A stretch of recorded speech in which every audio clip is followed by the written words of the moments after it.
எப்படி வரும்? டைம் மேனேஜ்மெண்ட்டுக்கு என்ன செய்யணும்? எல்லாருக்கும் அதே 24 மணி நேரம் தானே இருக்கு. அமெரிக்க பிரசிடென்ட்டுக்கும் அதே 24 மணி நேரம் தான் இருக்கு. கொரோனாவுக்கான வேக்சினேஷனை கண்டுபிடிச்ச அந்த சயின்டிஸ்டுக்கும் அதே 24 மணி நேரம் தான் இருந்தது. உலகத்தின் மகத்தான சிந்தனையாளர்களுக்கு அதே 24 மணி நேரம் தான் இருந்தது. அத்தனை பேருக்கும் அதுதான் இருக்கிறது. அந்த நேரத்துக்குள் என்னுடைய நேரத்தை மிகச்சரியாக செலவழிப்பது எப்படி என்றால் ஒரு சின்ன டிப் சொல்லித்தரேன். Time management is always related to space management. உங்களுடைய இடத்தை எப்படி வைத்திருக்கிறீர்களோ உங்களுடைய நேரம் அதனால் நிர்ணயிக்கப்படும். இப்ப பெண்களுக்கு குறிப்பா அலமாரியை திறந்த உடனே ஷெல்ஃப் மேல இருந்து 7 புடவை உங்க மேல விழுந்ததுன்னு வைங்க. நீங்க வாழ்க்கையில பாதி நேரம் உங்க உடையை தேர்ந்தெடுப்பதிலே செலவழித்துக் கொண்டே இருக்கிறீர்கள். எவ்வளவு பேருக்கு நடக்குது?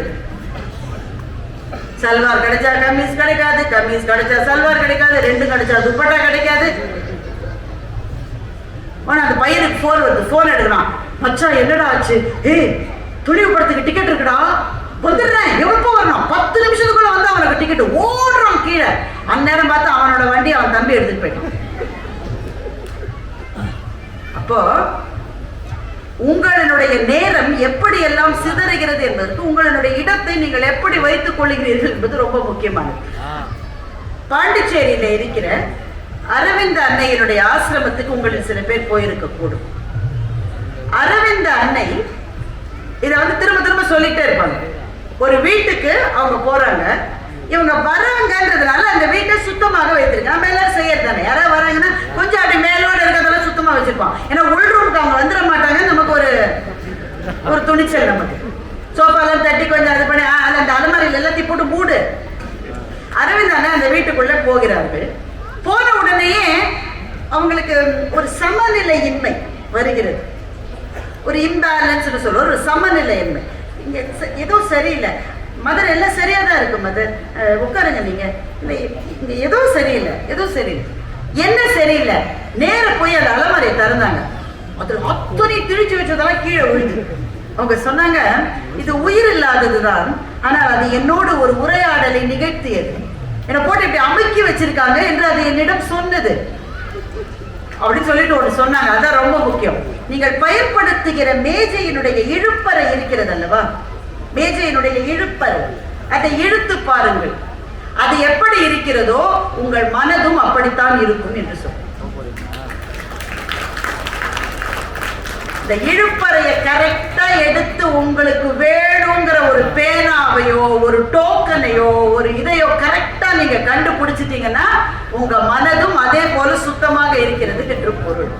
எத்தனை நேரத்தை சார் தேடுறதுலயே நம்ம செலவழிக்கிறோம்.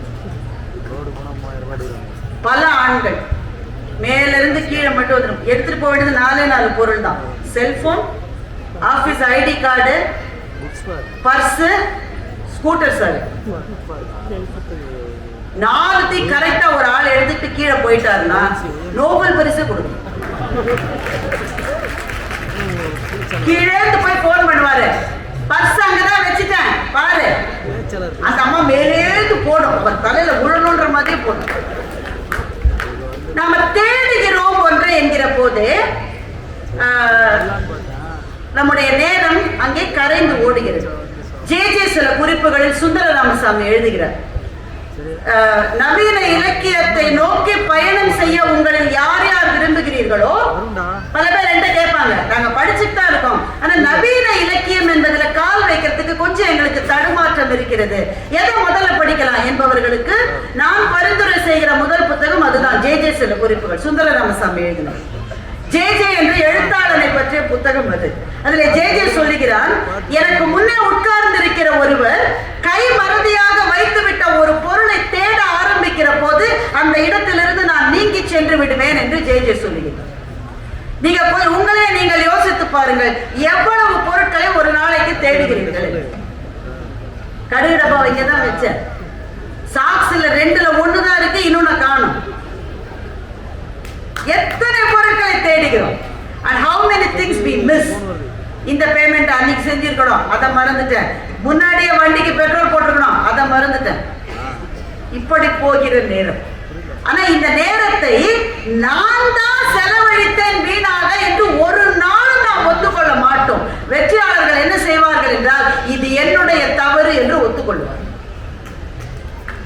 வெற்றியாளர்களினுடைய அந்த 7வது படி என்னவென்றால், இது என்னுடைய தவறு என்று ஒத்துக்கொள்வார்கள். இதை நான் சரியா செய்யல, நாம செய்ய சொல்லவே மாட்டோம். ஒரு நாள் சரி, எனக்குன்னு சில விஷயம் நடக்கும் சார் தான் பல பேர் பேசவே ஆரம்பிக்கும்.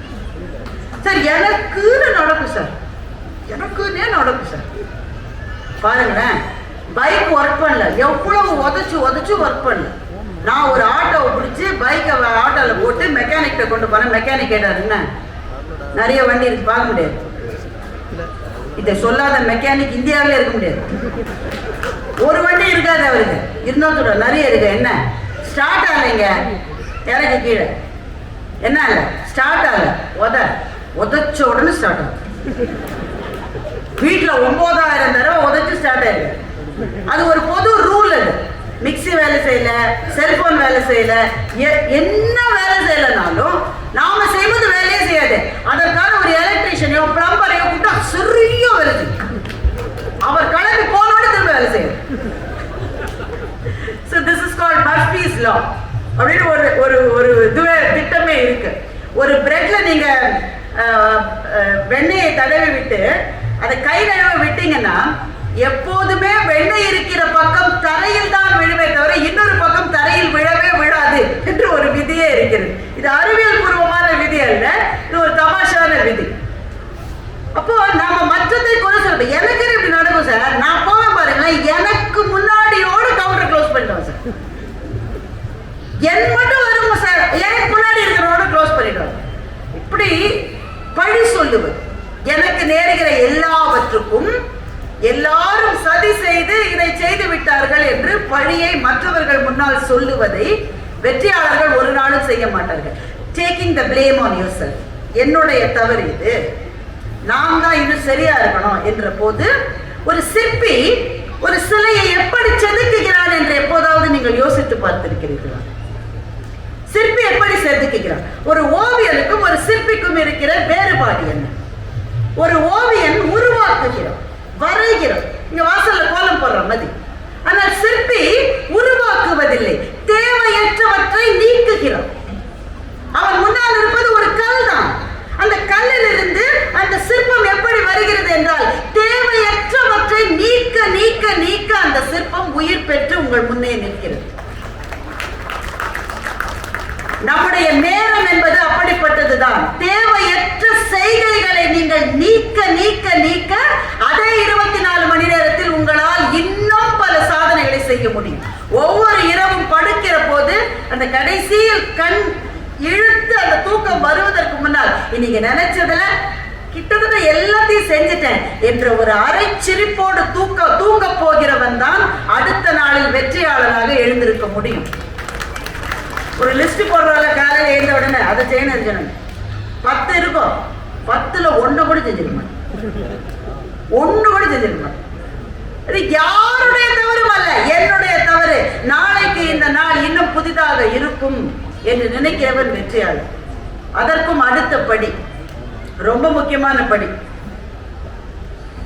என்னுடைய நேரம் கிட்டத்தட்ட நிறைந்து விட்டது, அதனால ரொம்ப முக்கியமான இந்த படி. வெற்றியாளர்களினுடைய பாதையை நீங்கள் பார்க்க போனால் பல சமயங்களில் அவர்களிடமிருந்து நீங்கள் கற்றுக்கொள்ள வேண்டிய மாபெரும் பாடம், நாம் எல்லாரும் கற்றுக்கொள்ள வேண்டிய மிகப்பெரிய பாடம் என்னவென்றால், சில விஷயங்கள் அப்படிதான் அதை அப்படியே விட்டு தள்ளிட்டு அடுத்ததுக்கு போகும். தோல்விகள், அவமானங்கள், நாம நினைச்சது கொஞ்சம் கூட நடக்காத மாபெரும் பள்ளத்துக்குள்ள விழுந்த மாதிரியான இழப்புகள், மரணங்கள், கொஞ்சம் கூட நினைத்து பார்க்க முடியாத சோதனைகள், இவை நடக்கிற போது இதிலிருந்து திரும்பவும் எழுந்து வருகின்ற அந்த உறுதி. ஒரு பீனிக்ஸ் பறவை, அது நிஜமாகவே பீனிக்ஸ் பறவை கிடையாது, அது ஒரு உருவகம். ஒரு பீனிக்ஸ் பறவைக்கு என்ன பெருமை, என்ன பெருமை? தன்னுடைய சாம்பலில் இருந்து அது திரும்பவும் தன்னை உருவாக்கி கொள்ளுகிறது. ஆனால் தன்னை மீட்டுருவாக்கம் செய்ய வேண்டிய பீனிக்ஸ் பறவை முதலில் எரிந்து சாம்பலாக வேண்டும். அது எரிந்து சாம்பலான பிறகுதான் அந்த சாம்பலில் இருந்து மீட்டுருவாக்கம் செய்ய முடியும். என்னுடைய வெற்றி எனக்குள்ளே என்று நினைப்பவர்கள் முதலில் தெரிந்து கொள்ள வேண்டியது இழப்புகள், சோதனைகள், தோல்விகள், இது எது வந்த போதும் அதை அப்படியே விட்டுவிட்டு அதிலிருந்து எழுந்து செல்லுகின்ற அந்த கிரிட்னு சொல்லுவாங்கல்ல, அந்த தீரம் இருக்கிறதே, அதுதான் வெற்றியாளர்களினுடைய மிக மிக மிக பெரிய பண்பு. அவங்க எல்லாரோட பார்த்தோம் அப்படியே ஸ்மூத்தாவா இருந்தது, சிலதுல இருந்து அப்படியே வந்துடணும், இது அவ்வளவுதான், இது சரியா வராது, நான் வேற ஒன்றுக்கு போகிறேன் என்று நினைக்கின்ற அந்த கிரிட் இருக்குல்ல, அது வெற்றியாளர்களுக்கு மிக மிக தேவையானது. கலாப்ரியாவினுடைய ஒரு கவிதை எனக்கு ரொம்ப ரொம்ப பிடித்த கவிதை இது. சந்திரோதயம் நன்கு தெரியும்படியான ஒரு தோட்டம். இந்த கவிதை கேட்டாலே உங்களுக்கு அந்த மாதிரி ஒரு இடத்துக்கு போய்விட்ட உணர்வு வரும். சந்திரோதயம் நன்றாக தெரியும்படியான ஒரு தோட்டம். அந்த தோட்டத்து நெல்லி மரத்தில் ஒரு கயிற்று ஊஞ்சல். எவ்வளவு நல்லா இருக்குல்ல கேட்டாலே. தோட்டத்து நெல்லி மரத்தில் ஒரு கயிற்று ஊஞ்சல். கருக்கள் வந்த பிறகு சமஞ்ச பிள்ளைக்கு என்னடி வெளியில ஆட்டம் என்ற அம்மாவின் குரலை கேட்டு உள்ளே ஓடுகின்றாள். ஊஞ்சலின் கயிறுகள் ஆடிக்கொண்டே இருக்கின்றன. கருக்களில் அவள் கைரேகைகள் மங்குகின்றன. இவ்வளவுதான் கவிதை. இது தமிழ் இலக்கிய படைப்பாக்கத்தினுடைய மாபெரும் உன்னத படைப்பாளி ஒருவனுடைய மிகச்சிறந்த கவிதை என்று நான் சொல்ல துணிகிறேன். அந்த காட்சி அப்படியே கொஞ்சம் கண்ணு மூடி யோசிச்சு பாருங்க. சந்திரோதயம் நன்கு தெரியும்படியான ஒரு தோட்டம், நெல்லி மரத்தில் ஒரு கயிற்று ஊஞ்சல். அந்த பொண்ணு ஆடிட்டு இருக்கா. அந்த பொண்ணு ஆடிட்டு இருக்கான்றதை இவர் நேரடியா சொல்லல. அந்த கயிற்று ஊஞ்சல் இருக்கிறது. கருக்கள் வந்த பிறகு சமஞ்ச பிள்ளைக்கு என்னடி உள்ள வேலை என்று அம்மாவினுடைய குரல் வந்த உடனே அவ ஓடிட்டாள். அவ ஓடிய பிறகும் அந்த ஊஞ்சல் ஆடிக்கொண்டேதான் இருக்கிறது. அவள் அந்த கயிற்று ஊஞ்சலில் தன்னுடைய கைகளை பிடித்திருக்கிறாள் அல்லவா, அந்த கையினுடைய கை ரேகைகள் அந்த கருக்களில் மங்க துவங்குகின்றன. இதுதான் கவிதை. உண்மையில இது கவிதை மாத்திரம் இல்லை, இதுதான் நம்ம வாழ்க்கை. நம்முடைய வாழ்க்கையில் நம்ம எல்லாருக்கும் ஒரு கம்ஃபர்ட் ஜோன் இருக்கு. ரொம்ப ரொம்ப மகிழ்ச்சியான ஒரு காலம் இருக்கிறது. அப்பா அம்மா மடியில படுத்துக்கிட்டு, இல்ல காதலனோட சேட் பண்ணிட்டு எவ்வளவு சந்தோஷமா இருக்குல்ல. அந்த காலங்கள்ல எவ்வளவு பேசின பிறகும் அந்த காதலிட்ட பேச ஏதோ பாக்கி இருக்கிற மாதிரி இருக்கு. எனக்கு ஒரு தடவை பொறுக்க முடியல. நான் வெக்கத்தை விட பக்கத்திலே போய் கேட்டேன், 45 நிமிஷமா இந்த பையன் பேசிட்டு இருக்காரு, என்ன பேசுவான்? நிறைய கவிதைகளை சொல்லுவானோ, நீள நீளமாக வாழ்க்கையை பற்றிய கனவுகளை எல்லாம் சொல்ல போறான். 45 நிமிஷம் ஒரே ஒரு வார்த்தை தான் சொன்னான். அப்புறம்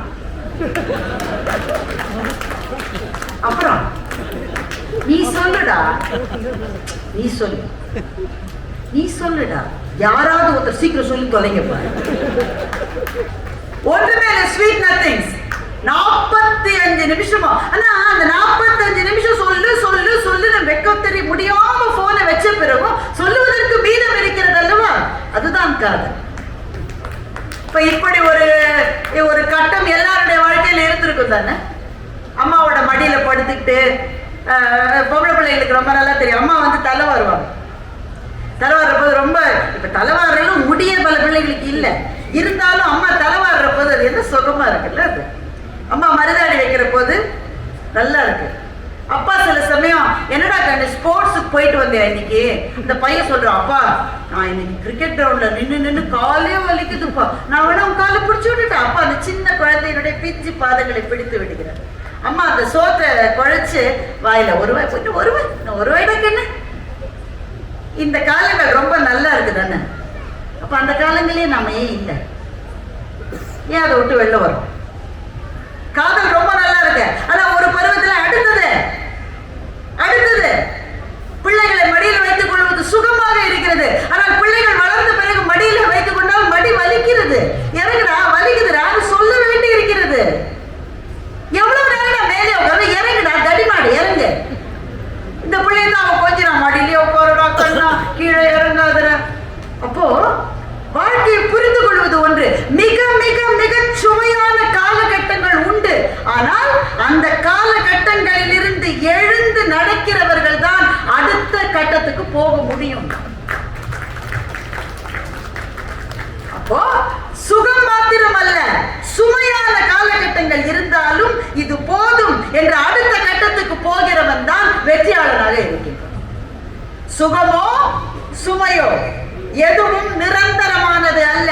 அந்த கயிற்று கட்டில் அவள் இறங்கி போன பிறகு ஆடிக்கொண்டிருந்ததே எத்தனை நேரம் ஆடிக்கொண்டிருக்கும்? அந்த புவியீர்ப்பு விசையினுடைய அந்த விசை முடிந்த பிறகு அந்த கயிறு நின்று விடும் அல்லவா? உள்ளே போன பெண்ணுக்கு வேற வேலைகள் இருக்கும் அல்லவா? வாழ்க்கை எப்படிப்பட்டது நண்பர்களே? உங்களுக்கு என்று ஒரு இலக்கு இருக்கிற போது இது ரொம்ப நல்லா இருக்கு, பேசிக்கிட்டே ரொம்ப நல்லா இருக்கு, ஸ்வீட்டா இருக்கு. ஆனா பேசுறத கொஞ்ச நேரத்துக்கு நிறுத்திட்டு படிக்க போயிடும், பரீட்சை எழுத. வெற்றியாளர்கள் அதை செய்கிறார்கள். எவ்வளவு இனிமையா இருந்தாலும் சரி, எவ்வளவு துயரமா இருந்தாலும் சரி, அதை விட்டு அடுத்த கட்டம் என்று போகிறவர்கள் தான் வெற்றியாளர்கள். நிறைவாக, உண்மையிலேயே நிறைவாக நிறைய இளைஞர்கள் இருப்பதனாலே இதை சொல்ல வேண்டிய ஒரு தார்மீக கடமை எனக்கு இருப்பதாக நினைத்து இதை நான் சொல்லுகிறேன். இந்த இளைஞர்கள் நிறைய பேர் என்னிடம் வந்து கேட்கிற ஒரே ஒரு விஷயம், அப்பா அம்மா கஷ்டப்பட்டு ரத்த கண்ணீர் சிந்தி படிக்க வைக்கிறாங்க, நான் படிக்கல, நீயாவது படிடா ராஜா என்று சொல்லி அனுப்புகிறார். First year, second year, third year, ஏதோ ஒரு உறவு வந்து விடுகிறது, ஒரு ரிலேஷன்ஷிப். இப்ப அதெல்லாம் செய்யக்கூடாது, இதெல்லாம் தவறு. இந்த நீதி போதனையை செய்வதற்கு நான் ஆள் இல்லை. அந்த முடிவை உங்க பெற்றோர்களும் நீங்களே எடுக்கணும், இல்ல நீங்களே தனியா எடுக்கணும். நான் நீதி போதனை செய்ய வரவே இல்லை. என்ன பிரச்சனை என்றால், ஒரு ரிலேஷன்ஷிப்ல இருக்கிற போது அது எப்படி இருக்கணும் அது மாத்திரம் தான் நான் சொல்ல வரேன். அது காதலன் காதலியா இருக்கலாம், கணவன் மனைவியா இருக்கலாம், எந்த உறவா இருந்தாலும். ஒரு ஒரு தட்டுல அவங்க அம்மா சோத்தை வைக்கிறாங்கன்னு வைங்களேன், என்னமா இருக்கு சாப்பிட? இன்னைக்கு தயிர் சோறு தாண்டா, எதையாவது வெய், பசி உயிர் போகுது. அந்த அம்மா என்ன செய்யுது, தட்டுல 3/4 தட்டு ஊறுகாய் வைக்கும், 1/4 தட்டு சோத்தை வச்சு மேல மோரை வைக்குது. அவர் தயிர் சாப்பிடக்கூடாது, மோரை வச்சு. அவன் கேட்கிறான், ஏமா நீ லூசா? ஊறுகாவை இத்தினோண்டு ஓரமா வைக்கணும், தட்டுல சோத்தை நிறைய வச்சு மோரை நிறைய விடணும், இல்ல மோர் இல்லைன்னா சாம்பாரை விடணும், இல்ல குழம்பு விடணும். நீ ஊறுகாவை 3/4 தட்டுல வச்சுட்டு சோத்தை இத்தினோண்டு வச்சுக்க, எனக்கு பசிக்குது இல்ல? இப்படி நம்ம கேட்போமா மாட்டோம்? சொல்லுங்க, கேட்போமா மாட்டோம்? கட்டாயம் கேட்போம். காதல் என்பது வாழ்க்கையில் ஊறுகாய் அளவுதான் இருக்க வேண்டும். அது வாழ்க்கையில் ஊறுகாய் தான். ஊறுகாவை 3/4 தட்டுல வச்சு சாப்பிடுற எவனும் செரிக்க முடியாது, அடுத்த நாள் ஹாஸ்பிட்டலுக்கு தான் போகணும். அப்படித்தான் நீங்க ரிலேஷன்ஷிப்ல இருக்க, இல்லாம போங்க, காதல் தோல்வின்னு சொல்லி தாடி வளர்த்துக்குங்க, கவிதை எழுதுங்க, எனக்கு அதை பற்றிலாம் கருத்தே கிடையாது. ஒவ்வொரு வயசுல வர வேண்டியது கட்டாயம் வரணும். ஆனால் காதலிக்கிற போது முட்டாள்களாகித்தான் காதலிக்க வேண்டுமா என்ன? உங்கள் படங்களை அவ்வளவு தூரம் பகிரத்தான் வேண்டுமா என்ன? எவ்வளவுதான் நம்பிக்கைக்குரியவராக இருந்தாலும் அவரிடம் அவ்வளவு அந்தரங்கமான விஷயங்களை பகிர்ந்து கொள்ள வேண்டுமா என்ன? அவன் ரொம்ப நல்லவன், அதனாலதான் நான் அதை செஞ்சேன், என்னோட பிக்சர்ஸ் எல்லாம் அனுப்பிச்சேன். காதலிமா, தாராளமா காதலி, சங்க காலத்துல இருந்து காதலிச்சுட்டு தான் இருப்போம்.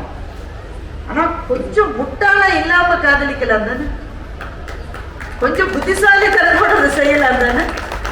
அவன் நல்லவன் நம்பினேன். நம்பிக்கை ரொம்ப முக்கியம் எந்த ரிலேஷன்ஷிப்புக்கும், காதலுக்கு மாத்திரம் இல்லை, எல்லா ரிலேஷன்ஷிப்புக்கும் நம்பிக்கை முக்கியம். ஆனால் உங்களை முட்டாளாக மாற்றுகிற நம்பிக்கை எந்த உறவுக்கும் தேவையானது, எந்த உறவுக்குமே அது தேவையானது. நாளைக்கு அந்த படங்களை, அந்த மெசேஜஸ் அந்த பையனோ பெண்ணோ தவறா பயன்படுத்தினா பாதிப்படைகிறவர்கள் நீங்கள் அல்ல, உங்களுக்காக உயிர் வாழ்ந்து கொண்டிருக்கிற உங்கள் பெற்றோர்கள். சார், ஒரு எனக்கு பிடித்த கதாநாயகனுடைய ஃபர்ஸ்ட் டே ஃபர்ஸ்ட் ஷோ பார்க்க எனக்கு ஆசை இருக்காது சார். நாங்கெல்லாம் ரஜினி சாரோட படத்தை நீங்க போய் பார்க்கறீங்க, தாராளமா போய் பாருங்க. எதுக்கு சார் பஸ் மேல ஏறி பார்க்கணும்?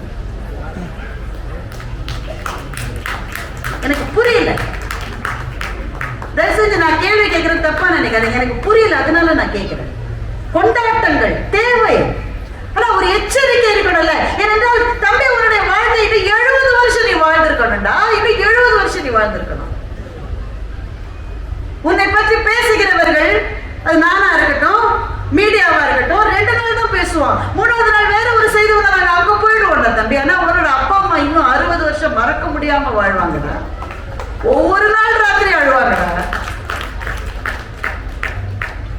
எனவே வெற்றியாளர்களினுடைய நிறைவு படியில் என்ன இருக்க வேண்டும் என்றால், அவர்களுக்காக வாழ்கிற சில பேருக்கு என்ன தேவையோ, என்ன விருப்பமோ அதை செய்தால்தான் உங்கள் வெற்றி முழுமையடையுமே தவிர, அவர்களை புறக்கணித்து விட்ட வெற்றி என்பது வெற்றியே.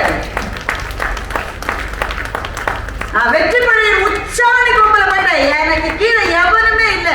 இங்க திரும்பி பார்த்தால் நேசம் கொண்ட உறவுகள் எதுவுமே பக்கத்துல இல்லைன்னா அந்த வெற்றிக்கு என்ன பொருள் இருக்கிறது?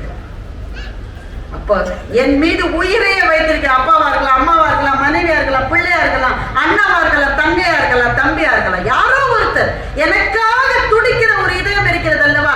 அந்த இதயத்துக்காக வாழ்கிற வாழ்க்கை தான் அந்த வெற்றியை முழுமையானதாக்குமே தவிர, அவர்களையும் புறக்கணித்து விட்ட வெற்றி என்பது ஒரு நாளும் வெற்றியாகவே ஆகாது. எனவே அன்பானவர்களே, இந்த வித்தியாசமான தலைப்பு எனக்கு ஒரு சவாலாக இருந்தது. வெற்றி என்பதை ஒரு மாடிப்படியில் ஏறுகிற உருவகமாக நான் நினைத்துக் கொண்டேன். கீழ்ப்படியிலே எனக்கான ஒரு குறிக்கோள் வேண்டும் என்பதிலிருந்து தொடங்கி ஏறி நிறைவு படியிலே என்னுடைய வெற்றி என்பது எனக்கு மிக நெருக்கமானவர்களுக்கான அர்ப்பணிப்பு என்கின்ற மனம் இருந்தால்தான் அந்த வெற்றி நிறைவடையும். அதையும் தாண்டி அந்த வெற்றி அடுத்த படிக்கு போக வேண்டும் என்றால், ஸ்கூல்ல எல்லாரும் ட்ரில் பண்ணிருப்போம். நிச்சயமா நீங்களும் பண்ணிருப்பீங்க. 5 பையன் நிற்பான், அவன் தோல்ல 4 பையன் நிற்பான், அவன் மேல 3 பையன் நிற்பான், அதுக்கு மேல 2 பேரு, கடைசியில ஒரு பொண்ணு. அந்த பொண்ணு தான் அந்த ஸ்போர்ட்ஸ் பிளாக் வச்சுட்டு இருக்கோம். எல்லாரும் அந்த மேல நிக்கிற பொண்ணை பார்த்து கை தட்டிக்கிட்டே இருப்பாங்க. எங்க ஸ்போர்ட்ஸ் டீச்சர் சொல்லுவாங்க, நான் லேடி விலிங்டன் ஸ்கூல்ல தான் படிச்சேன். எங்க டீச்சர் சாரா டீச்சர் சொல்லுவாங்க, ஏய் மேல நிக்கிற பிள்ளைக்கு தான் எல்லாரும் கை தட்டுவான், அதுக்கு நீ கீழே நிக்கிறவன் மேல பார்த்தா மேல இருக்கிறவன் கீழே விழுந்துருவாங்க. வெற்றியாளர்கள் செய்ய வேண்டியது, நீங்க ஒரு எல்லைக்கு போயிட்டீங்க, ஆனா உங்களுக்கு தோள் கொடுத்தவர்களிடம் நன்றியோடு இருப்பது என்பது வெற்றியாளர்கள் செய்ய வேண்டிய மிக முக்கியமானது. மகாகவி பாரதியினுடைய இந்த கவிதையை சொல்லி முடிக்கிறேன். கண்ணில் தெரிந்திடும் பொருளை கைகள் கவர்ந்திட மாட்டாவோ, ஆனா மண்ணில் தெரியுது வானம் இது நம் வசப்படலாகாதோ, எண்ணி எண்ணி பல நாளும் முயன்றிங்கு இறுதியச் சோர்வோவோ, கண்ணிலும் மண்ணிலும் விண்ணிலும் தேவ பராசக்தியே, எத்தனை வரங்கள் மேன்மைகள் பெருமைகள், தன்னை வென்றால் அவை யாவும் பெறுவது சாத்தியமாகும் என்று எங்கள் மகாகவி சொன்னார். உங்களை வென்று நம்மை நாம் வென்று வெற்றியினுடைய உச்சிப்படியை தொடுவோம். இந்த நல்ல வாய்ப்பை கொடுத்த அத்தனை பேருக்கும் நன்றி. வணக்கம்.